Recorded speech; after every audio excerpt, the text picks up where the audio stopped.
I don't know. Does anyone want me to do it again? I'm now at a juncture where I can say no. I don't want to make another. Bob Iger makes 400 times what his lowest worker is. And I think that's a shame, Bob. I'm going to go fly a kite. I mean, just at the insult offer. Why? Did you think I'm only half the Jeremy because I got ran over? Marvel's greatest heroes didn't fall in battle. They walked away. And they did it with middle fingers in the air. Jeremy Renner humiliated Disney. Scarlett Johansson sued them. Chris Evans torched the brand. And now, behind the scenes, a $900 million betrayal is detonating everything Marvel built. What's happening isn't a franchise shakeup. It's a full-blown revolt. The Avengers aren't saving the world anymore. They're saving themselves from Disney. And the truth behind their exodus? It's uglier, greedier, and more heartbreaking than fans ever imagined. This isn't about contracts. It's about cruelty. And Disney's golden empire is cracking at the seams. They offer me half because I got run over. Jeremy Renner. That wasn't a leaked quote or a tabloid rumor. That was Jeremy Renner on record, throwing a grenade at the very studio that once called him an Avenger. And with that single line, equal parts fury and heartbreak, the walls of Disney's empire began to tremble. Because this wasn't just about Renner. It never is. It's never just one contract, one actor, one film. What we're seeing now is something much bigger, an unraveling, an exodus, a revolt. The very faces that built Marvel into a billion-dollar juggernaut are turning their backs, not just walking away, but slamming the door on their way out. One by one, loudly, publicly, on their own terms. Marvel's heroes used to assemble on screen. Now, they're assembling against the machine that made them. And the fans? They're not booing. They're cheering. What started with whispers has erupted into something the studio can no longer ignore. The golden age of Marvel wasn't destroyed by box office bombs or superhero fatigue. It was cracked from the inside by betrayal, greed, and a culture of corporate cruelty. For years, Disney played the puppet master. Now the strings are snapping. Jeremy Renner's story is just the first domino. He nearly died, literally, crushed by a 14,000-pound snowplow, and then clawed his way back from the brink. Most people would be celebrated for that, honored, treated with awe. But when Marvel came calling, they didn't bring gratitude. They brought a pay cut, half of what he'd made before his accident, as if surviving made him worth less. And Renner didn't stay silent. He lit the fuse. He spoke for every actor who's been discarded once the red carpet was rolled up. For every creator who gave everything to a machine that sees people as assets, expendable and replaceable. He called it what it was, an insult, not just to him, but to what the brand used to represent. And he wasn't alone, because behind that first explosion was a storm building quietly for years. Actors, writers, artists, the very people who shaped the Marvel mythos began realizing the truth. They weren't heroes to Disney. They were products, numbers, line items on a spreadsheet. And once that realization hits, there's no going back. Now, those same stars who once wore the capes and carried the weight of a global franchise are speaking out, suing, defecting, recruiting. Something is happening behind the scenes. A shift, a power play, a cultural reset. And the one place that once seemed untouchable, Marvel Studios, is starting to feel very, very vulnerable. Because in the shadows, another studio is watching, waiting, ready to catch every burned bridge Disney leaves behind. They're not just offering contracts. They're offering something rarer, respect. And trust me, the names you know, the ones you cheer for, they're listening. This isn't just a talent shakeup. It's not a rebrand. It's a revolution, one that's already begun. And Jeremy Renner's half may go down as the moment Marvel lost control of its own legacy. Jeremy Renner should have been the comeback story of the decade. He wasn't just injured, he was crushed. On New Year's Day, 2023, Renner was run over by a 14,000-pound snowplow while trying to save his nephew from being pinned under the vehicle. His chest collapsed, his eye socket shattered, over 30 bones broken, a punctured liver. Doctors said he shouldn't have survived. People around him prepared for the worst. But somehow he did the impossible. He didn't fade away quietly. He fought, relearned how to walk, how to breathe, how to move. Every movement was pain. Every day, a new surgery. A man once known for action sequences and bow and arrow precision was reduced to struggling for breath on hospital bed. And yet, he made it back. And not just alive, but strong, smiling, standing, walking red carpets again because he refused to let tragedy define him. It should have been a celebration. It should have been a hero's welcome. But when Marvel Studios finally picked up the phone, they didn't bring flowers. They didn't offer gratitude. They offer half. Yes, half of what he made before the accident. No bonus. No raise. No acknowledgement of his recovery. Just a lowball offer tossed across the table like a used script. Like he should be grateful to be considered at all. They didn't ask how he was healing. They asked how fast he could suit up. For Renner, that wasn't just a slap in the face. It was a brutal reminder. In the eyes of Disney, you're only as valuable as your output. Your pain doesn't matter. Your journey means nothing. You're not a person. You're a product. If the package is dented, they mark down the price. Renner wasn't about to let that slide. He spoke up. And when he did, it wasn't just about the number on the paycheck. It was about the message. He told the world, "Why do you think I'm only half the Jeremy? Because I got run over." He didn't whisper it behind closed doors. He said on camera, on record. And in doing so, he exposed a rod at the center of the Marvel machine. For years, Disney sold audiences a story about family, about heroes, about loyalty. But what they gave Jeremy was the opposite. They used him. Then they threw him a discount offer like a clearance item. And that hit different. Because Jeremy Renner isn't some rookie. He was an Avenger. From the Avengers to Endgame, he was one of the original 6. He helped carry the franchise through its golden age. Audiences watched him lose everything and fight his way back, both on screen and off. He was the emotional backbone of a franchise that desperately needed one. And when the cameras stopped rolling, he nearly lost his life for real. So to come back from death, only to be met with a corporation that saw him as damaged goods, that wasn't just a bad business decision. That was disrespect. And fans saw it. They felt it. Because even if they didn't know the numbers, they knew what was right. Jeremy Renner didn't just survive a snowplow. He survived Hollywood's most ruthless studio and lived to tell the truth about it. His public rejection of Marvel's insulting offer wasn't just personal. It was symbolic. It opened the door for others to speak up. Because if they could treat him that way, who was safe? Renner became the first domino. The first Avenger to look the mouse in the eye and say, no. And that one word echoed louder than any box office figure. Because this wasn't about greed. It wasn't about a bigger paycheck. It was about dignity. And when Jeremy Renner walked away from Marvel, he didn't just reclaim his worth. He started a movement. Scarlett Johansson didn't just break the mold. She broke the silence. For years, she was Disney's Golden Girl, one of Marvel's first and only female leads. The face of Black Widow, a box office draw, a household name. And then, the moment she stood up for herself, the mouse turned on her. When Black Widow finally premiered in 2021, fans thought they were witnessing a victory lap, a long overdue solo film for one of the franchise's most beloved characters. But behind the scenes, Disney was gutting her paycheck. Johansson's contract was clear. Her bonuses were tied to box office performance.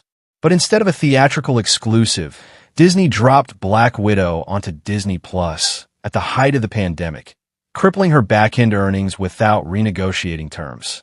No call, no warning, no respect. She didn't just take the hit. She sued them, and the studio panicked.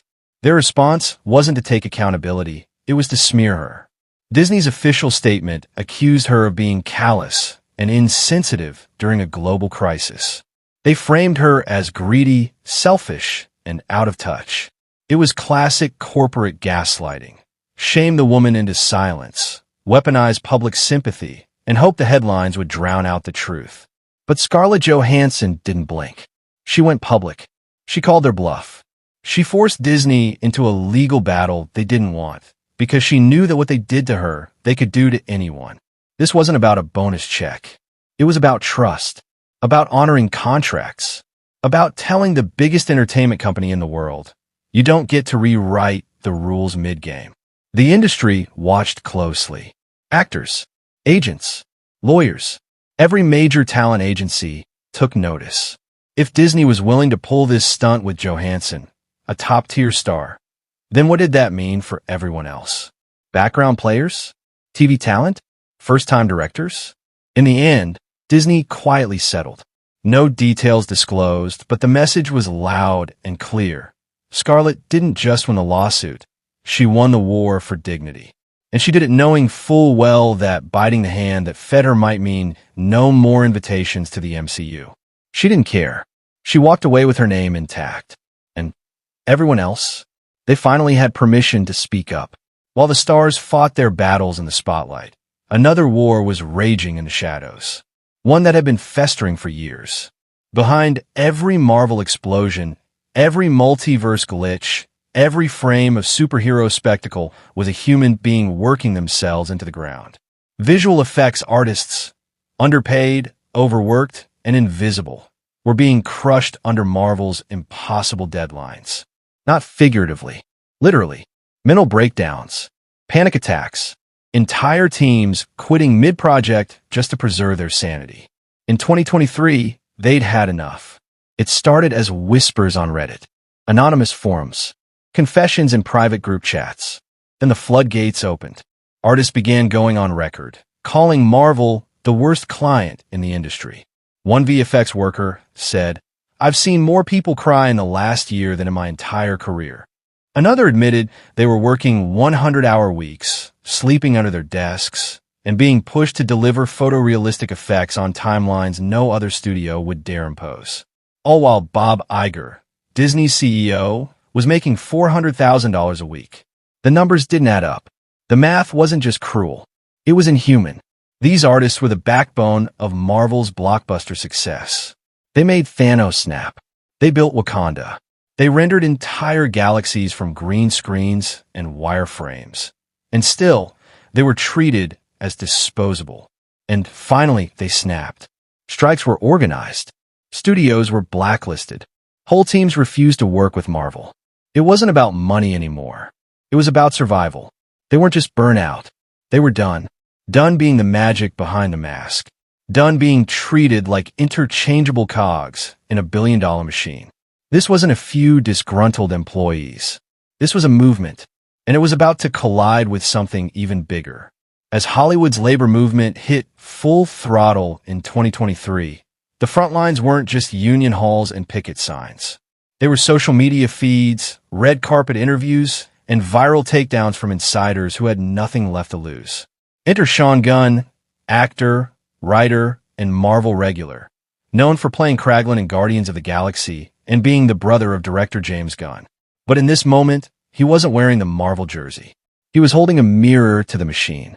While Bob Iger stood on camera, dismissing the WGA and SAG-AFTRA strike demands as unrealistic, Sean Gunn dropped a bombshell. With cameras rolling and no studio PR team to muzzle him, he said, "Bob Iger makes 400 times what his lowest paid worker does. And I think that's a shame." That line didn't just trend. It ignited. It became a rallying cry, a raw, undeniable statistic that captured everything wrong with modern Hollywood.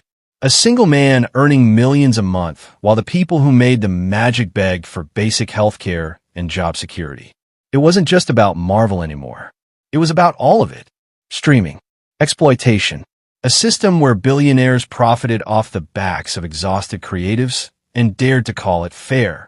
And suddenly, fans started to see the pattern. Stars like Jeremy Renner and Scarlett Johansson weren't outliers.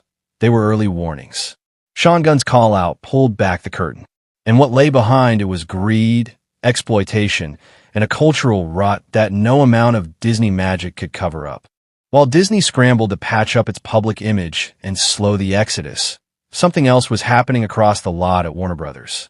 A quiet revolution. A strategic coup. And at the center of it, James Gunn.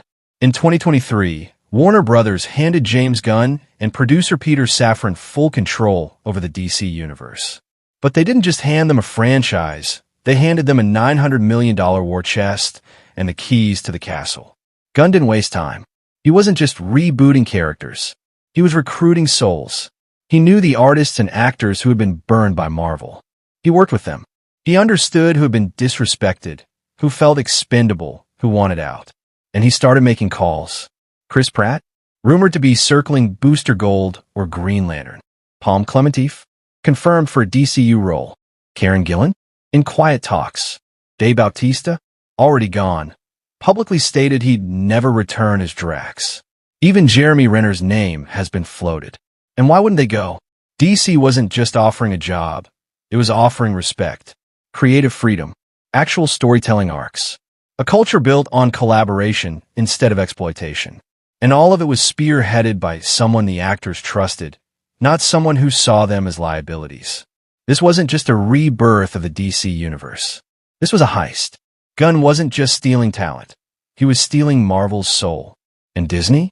Still clinging to legacy characters, rebooting the same stories, recycling CGI like it's 2012, while the very people who built their empire are finding a new home. The revolution wasn't coming. It was already here. Chris Evans was supposed to be Marvel's golden boy. Captain America in name and spirit. The moral center of the Avengers, both on and off the screen. But when the political temperature rose, so did the tension between Evans and the House of Mouse. The Flashpoint? Lightyear, a film meant to expand the beloved Toy Story franchise with a sleek, modern origin story. Evans voiced the titular hero, taking over from Tim Allen. But what should have been a surefire success ignited a firestorm over a 10-second same-sex kiss. It was brief. It was inoffensive, but was enough to trigger bans in 14 countries and provoke an internal panic at Disney. Conservative markets balked. Foreign distributors dropped the film. And Disney? They froze. No defense. No support. No public backing of the cast. But Chris Evans didn't shrink from the backlash. He looked straight into the camera and called the critics exactly what they were: idiots. Dinosaurs. He didn't soften the message. He didn't try to please both sides. He drew a line in the sand, and Disney backed away from it. Internally, that moment sent shockwaves. Execs were reportedly frustrated by his directness. Some whispered it had cost him leverage in future projects. After all, Evans had already stepped back from Captain America. But if there was any chance he'd be lured back, that moment slammed the door shut. He wasn't just losing favor. He was losing Disney's trust. And frankly, the feelings seemed mutual. With no new Marvel roles confirmed, Evans has been quietly exploring other galaxies. Some say Star Wars, others say DC. But one thing is clear: Captain America is done serving the brand. And once again, another Avenger walks away. Not with a whimper, but with a warning. What do you do when your golden goose stops laying eggs? If you're Disney, apparently, you blame the farmhands. In 2023, Marvel's once unshakable formula started falling apart, loudly. First came Quantumania, a film hyped to kick off the next big phase with Kong, timelines, and multiverse chaos. Instead, it landed with a thud. Critics panned it. Audiences didn't show up. Even hardcore fans couldn't pretend it felt like anything more than a tired loop of recycled spectacle. Then Secret Invasion, a Disney Plus series so mismanaged, so creatively bankrupt, that even Samuel L. Jackson couldn't save it. It flopped on every level: low viewership, poor reviews, and baffling creative choices. The Marvel machine wasn't just stalling, it was seizing up. Behind the scenes, things were even worse. VFX houses were in open revolt. Writers were fleeing. Directors were burning out.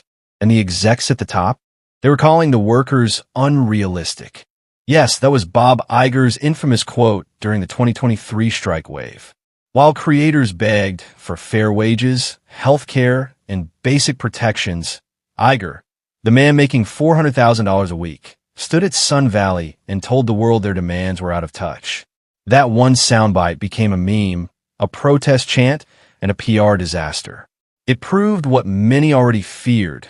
The people running Marvel and Disney didn't understand or care what made the brand great. And without the trust of its creators, Marvel's entire foundation began to crack. The formula that once guaranteed billion-dollar box offices was now producing apathy, outrage, and empty theaters. The goose was cooked, and the suits didn't smell the smoke. While Disney scrambled to save face, another universe was quietly coming together. Not just a competitor, but a counterculture. At Warner Brothers, James Gunn wasn't just rebooting the DC universe. He was rewriting the rules of what a superhero studio could be. And the pitch wasn't money. It wasn't fame. It was respect. Gunn didn't talk about quarterly profits or merchandise tie-ins. He talked about vibes, about collaboration, about storytelling. His first slate, titled Gods and Monsters, a moody, mythic lineup that felt less like a corporate boardroom checklist and more like a director's vision board. Superman, Legacy, The Authority, Creature Commandos, Swamp Thing. They weren't just titles, they were statements. That DC was done playing catch-up. That wasn't trying to copy Marvel's old tricks. It was building something new. And more importantly, Gunn was inviting the right people to build it with him. Insiders say Chris Pratt is circling Booster Gold. Karen Gillan and Pom Klementieff have had direct talks. Dave Bautista's already on board. Even names like Chris Evans have reportedly been floated in backroom conversations. Gunn knows these actors. He respects them. And they trust him in a way they never trusted the suits at Disney. Because he was fired by Marvel, humiliated publicly, and then rehired when they realized they couldn't replicate his magic. He didn't forget that, and neither did the actors who stood by him. What Gunn is building isn't just a new franchise. It's a safe haven for the heroes Disney left behind. The curtain's been pulled back, and the stage is starting to empty. Here's where the dust is settling. Scarlett Johansson gone. Sued Disney, settled, never looked back. Jeremy Renner, gone. Called out Marvel's cruelty, rejected their lowball offer. Sean Gunn, gone. Joined his brother at DC, scorched Disney on camera. Dave Bautista, gone. Publicly said Drax is finished. Wants nothing more to do with Marvel. Pom Klementieff, confirmed for a DCU role. Karen Gillan, in advanced talks with Gunn. Chris Pratt, rumored to be eyeing Booster Gold or Green Lantern. Chris Evans, floating. No new Marvel projects. Whispered interest in DC or Star Wars. Chris Hemsworth, maybe one last Thor appearance. Then, unknown. Mark Ruffalo, tied to a World War Hulk project that's been stuck in legal limbo for years. Tom Holland, still Spider-Man, but Sony holds the leash, not Disney. His Marvel days may be numbered. It's not just names. It's a movement. Marvel isn't losing talent. It's losing trust. And in an industry built on relationships, that's the real death sentence. This was never just about contracts or cameos or character arcs. It was about something deeper, a silent agreement between artists and the empire. We give you everything. You treat us like human beings. But Disney broke that agreement. Again and again and again. They tried to shortchange Jeremy Renner after he nearly died. They tried to smear Scarlett Johansson when she asked them to honor a signed contract. They ignored the mental breakdowns of their own VFX teams. They mocked the writers and actors who dared to ask for living wages. They insulted the very people who built their kingdom brick by brick. And now, the stars are walking out. Heads high, bridges burning, fans watching every step, not with sadness, but with fire in their eyes. Because this was never Disney's story. It was ours. It was Scarlett's, Jeremy's, Chris, Pom's, Dave's, the VFX workers, the strike captains, the artists behind the curtain. They built the kingdom. But it was the Avengers who made it matter. And now that they're gone, the mask has slipped. The illusion is shattered. The audience isn't cheering for the brand anymore. They're cheering for the people who finally walked away.